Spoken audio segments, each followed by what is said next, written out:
નમસ્કાર દર્શક મિત્રો, હું છું રૂપલ લુણીચિયા. સંપૂર્ણ ન્યૂઝમાં આપનું સ્વાગત છે.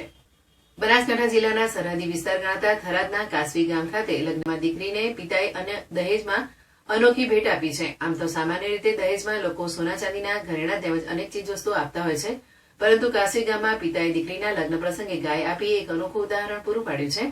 સામાન્ય રીતે આપણે આજે જોઈએ છીએ કે લોકો લગ્ન પ્રસંગે મોટા ખર્ચાઓ કરતા હોય છે.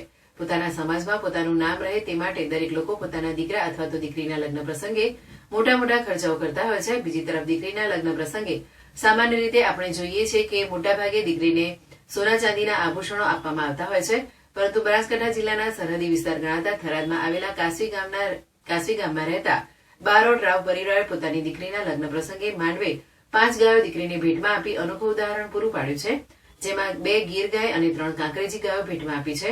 ખાસ કરીને દીકરીના લગ્ન પ્રસંગે ગાયો ભેટ આપવા પાછળ દીકરીના પિતાનું કહેવું છે કે દિવસે ને દિવસે લોકોને જે ગાય પ્રત્યેની લાગણી ભૂલી રહ્યા છે તે ફરી એકવાર ઉજાગર થાય અને લોકો ગાય વિશે જાણતા થાય, તેનું મહત્વ શું છે તે જાણતા થાય તે માટે પિતાએ પોતાની દીકરીના લગ્ન પ્રસંગે 5 ગાયોનું દાન કર્યું છે.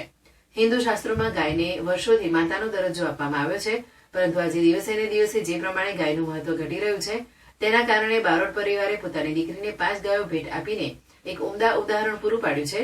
ત્યારે દીકરીને ગાયોનું દાન આપી પિતાએ લોકોને પણ અપીલ કરી છે કે લગ્ન પ્રસંગે દીકરીને કર્યાવરમાં બીજું કંઈ આપો કે ના આપો, પરંતુ એક ગાયનું દાન અવશ્ય કરજો, કારણ કે હિન્દુ ધર્મમાં ગાયનું દાન એ મહાદાન ગણવામાં આવે છે. ત્યારે બારોટ પરિવારે દીકરીના લગ્ન પ્રસંગે ગાયનું દાન કરતા લોકોને પણ તેમના આ કાર્યને વખાણ્યું હતું.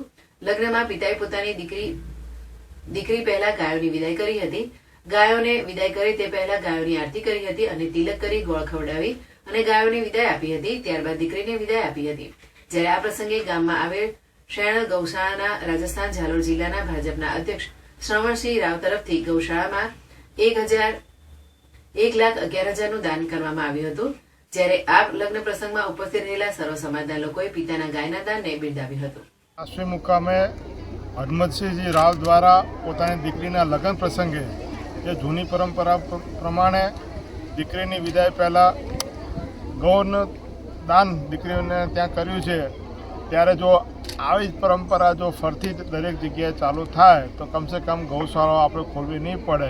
અને જે દીકરીને ત્યાં આપણે ગૌનું દાન કર્યું છે હંમેશા પોતાના પિયરની એક યાદ તરીકે હંમેશા જતન કરશે અને ગૌ માતાનું પણ જતન થશે.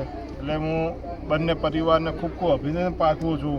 હરમતસિંહજી રાવ અને એમના વેવાઈ પક્ષમાં શ્રવણસિંહજીને બંનેને જે અનોખી પરંપરાઓ જે જૂની આપણા જે પુરાણોમાંથી આજે ફરતી કાસવી મુકામે શરૂ કરી છે, બંને પરિવારને ખૂબ અભિનંદન પાઠવું છું. આ લગ્ન પ્રસંગને પણ હાર્દિક શુભકામના પાઠવું. આપણે સનાતન ધર્મને વૈદિક ધર્મમાં એક બહુ જૂની પ્રથા હતી જે આપણા ઋષિમુનિઓએ સંશોધન કર્યા પછી શરૂ કરી હતી કે કોઈ પણ દીકરીની વિદાય કરતા હતા એની પહેલાં ગાયનું ગૌદાન આપતા. ગૌદાનનું મહત્ત્વ આપણા શાસ્ત્રોમાં બહુ લખેલું છે.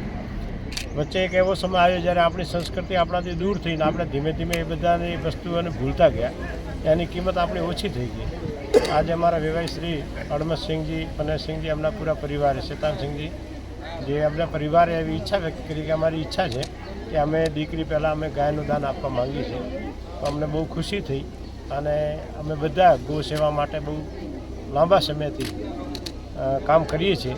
તો આજે એક આ નવી ગૌમાતાની સેવાનો પ્રકાર શરૂ થયો છે. ગૌનું મહત્ત્વ સ્થાપન કરવાનો એક નવું કાર્ય શરૂ થયું છે. અમને બહુ ખુશી છે અને હું એમના આ નિર્ણયને આવકારો છે ને મને બહુ આનંદ વ્યક્ત થાય છે કે આપણા જૂના સંસ્કારોને આપણે પાછા ઉપસ્થિત કરીએ છીએ. જેમ રામ મંદિર બન્યું છે આમ આપણા સંસ્કારો પણ બધે પાછા સંસ્કાર બની રહ્યા છે, જાગૃત થઈ રહ્યા છે. હું એમને બહુ અભિનંદન કરું છું આવા સારા કાર્ય માટે. ગૌમાતા કી જય. બસ મને એક વિચાર આવ્યો 6 મહિના પહેલાં, જ્યારે બી અમારે લગ્નની વાત થઈ ત્યારે વિચાર આવ્યો કે આપણે કંઈ નવું જ કરવું છે. નવામાં એટલે કે ગૌ માતાનો છે. એ ગૌ માતા આપણે દીકરી સાથે એમનું દાન આપ્યું એટલે મને ભાવ જાગ્યો અને એ ભગવાનને બાલ ગોપાલે પૂરી કરી. કેટલી ગાયોનું 5